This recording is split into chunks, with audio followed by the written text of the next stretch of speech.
There's a story that arises from the energies of the time and creates a conundrum that we all have to solve. There's a story about a young man, whose life was fraught with disasters. Every endeavor he undertook ended in failure. And he had married a woman who was a shrew. She harangued, nagged, and scolded him endlessly, saying, "You can't even put bread on the table for us, you're no good," and on and on and on, so that he became totally and utterly demoralized. He could not cope any longer. He decided that he was going to end it all. So he took himself off and came to the edge of a cliff, and he was going to cast himself off. So he took out a bandana from his pocket and tied it around his eyes so that he could not see, and he was about to jump. And all of a sudden, he felt a pair of arms around him.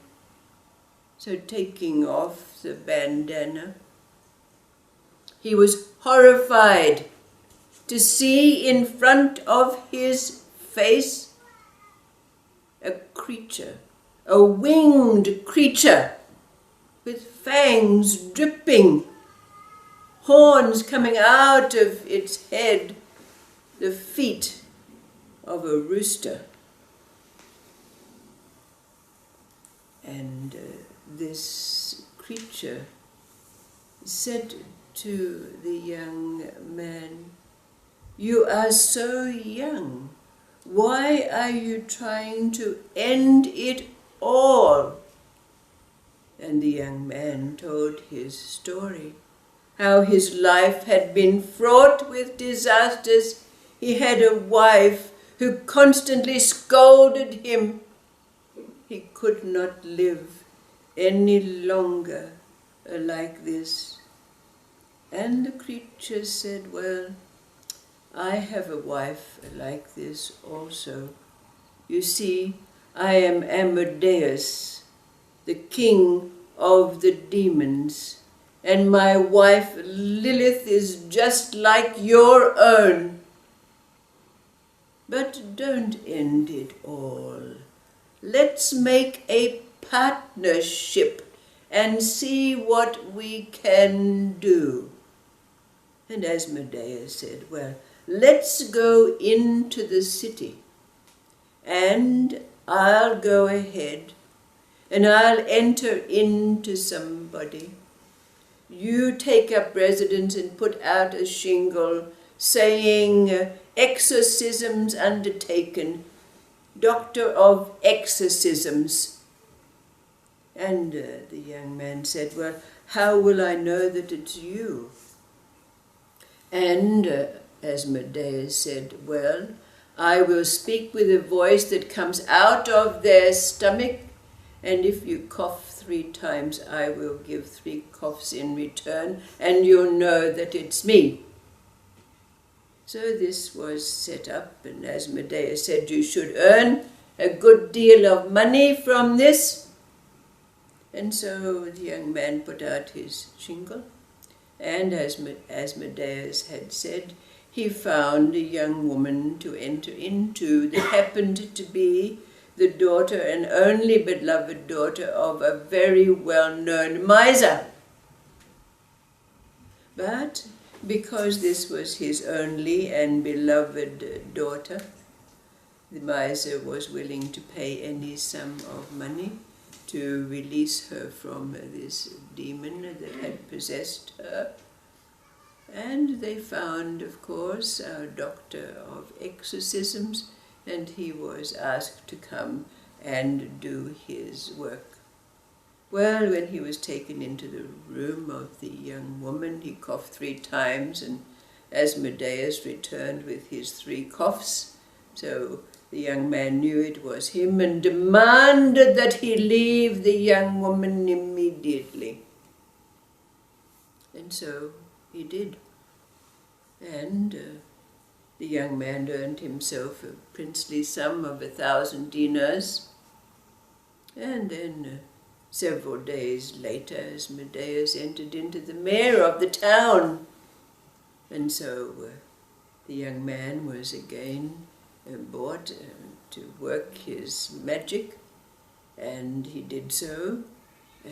Asmodeus left him, and he made the princely sum of 5,000 dinars. But of course, the agreement had been made that they would divide the money between them. And after each little incident, Asmodeus presented himself to the young man to claim his half of what had been earned. But it so happened that Asmodeus chose to enter the Grand Vizier of the kingdom.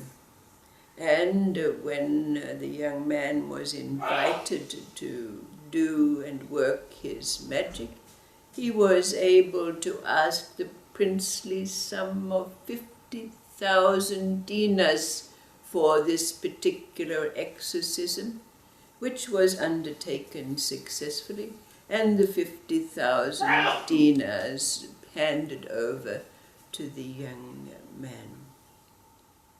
Well, the young man thought to himself, now with this amount of money I can be set for life, and maybe if I go back to my wife, she will treat me more kindly and stop scolding and nagging me.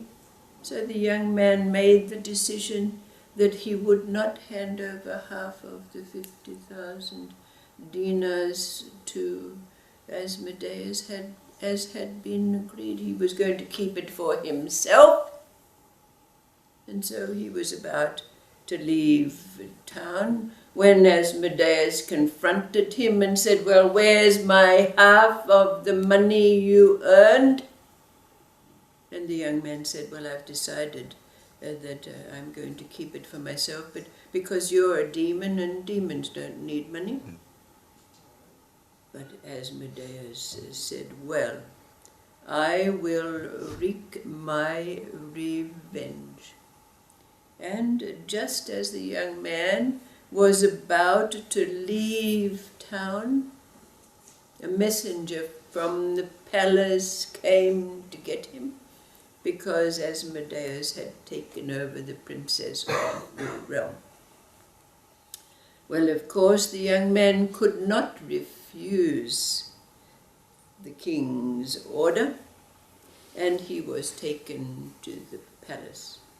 And he coughed 3 times, and Asmodeus coughed 3 times, coming from the belly of the princess who was frothing and all those things that mad people do. And then, even though the young man begged with Asmodeus to free himself from the princess, a voice coming out of the belly said, I am in this comfortable place, and here I will stay until I see you hung. Well, then, of course, the young man had to go to the king and say, this is a very difficult case. It's going to take me 7 days to resolve this.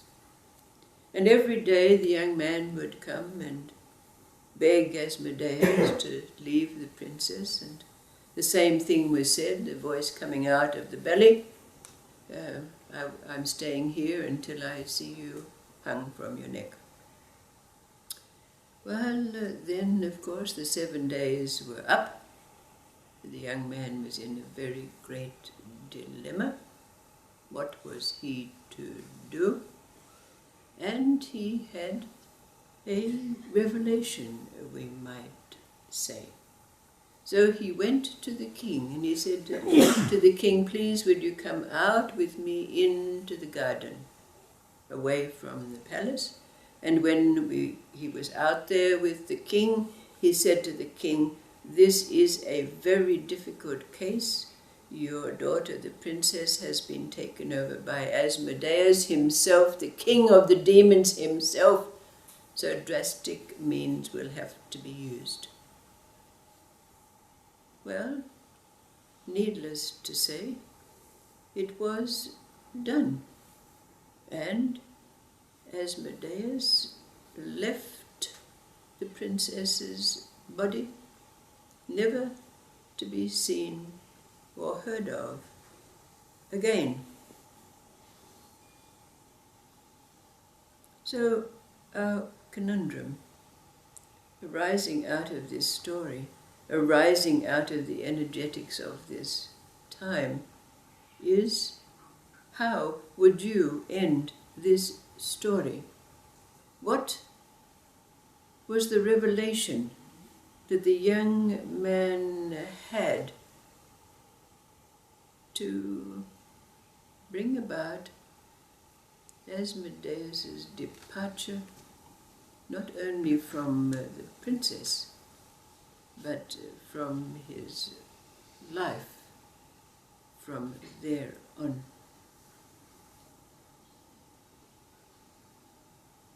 How would you end this story? What was it that the young man requested of the king to do to rid the princess of the demon, and indeed his own life? I think he'd have to kill her. I think he'd have to kill her. Mm-hmm. And kill the demon as well. It's that fear Right. of getting past that fear. Yes. So, as has been said, every story that's told, every character, archetype, symbol, can be said to be an aspect of our self, an aspect of our psyche. What does Asmodeus represent for us? Is it fear in whatever form it takes? How have we bargained with it? What agreement did we make to bind ourselves?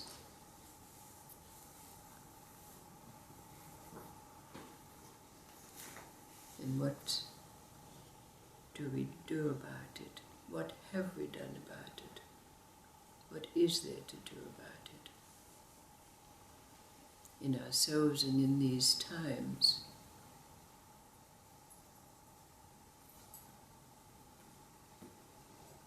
How would you end this story?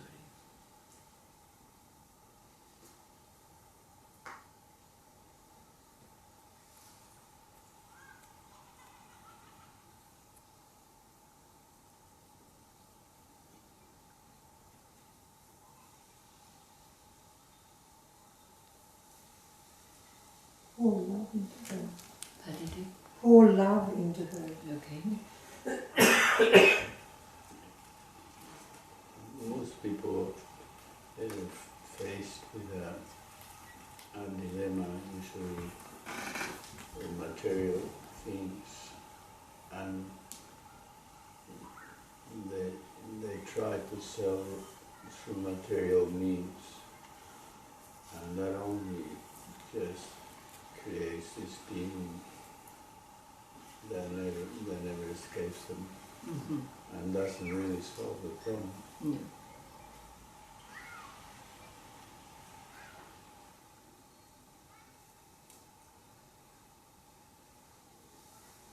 Or did he just tell the truth? Face the truth of it Mm-hmm. to the king. Right.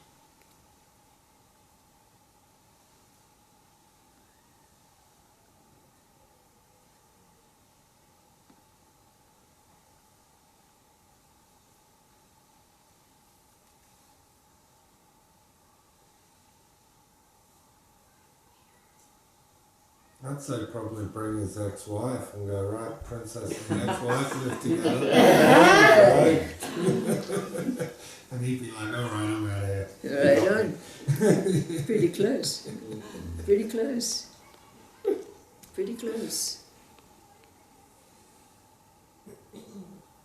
Tell the princess it was okay to be mad. Yes.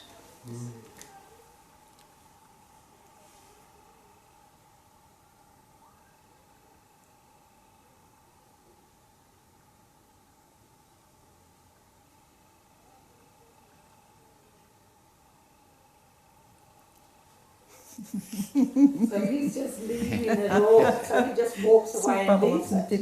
Mm-hmm. Can we walk away from Asmodeus? Maybe he just killed that part of himself that caused all the drama. Uh-huh. Okay, leave this one with you. Maybe there'll be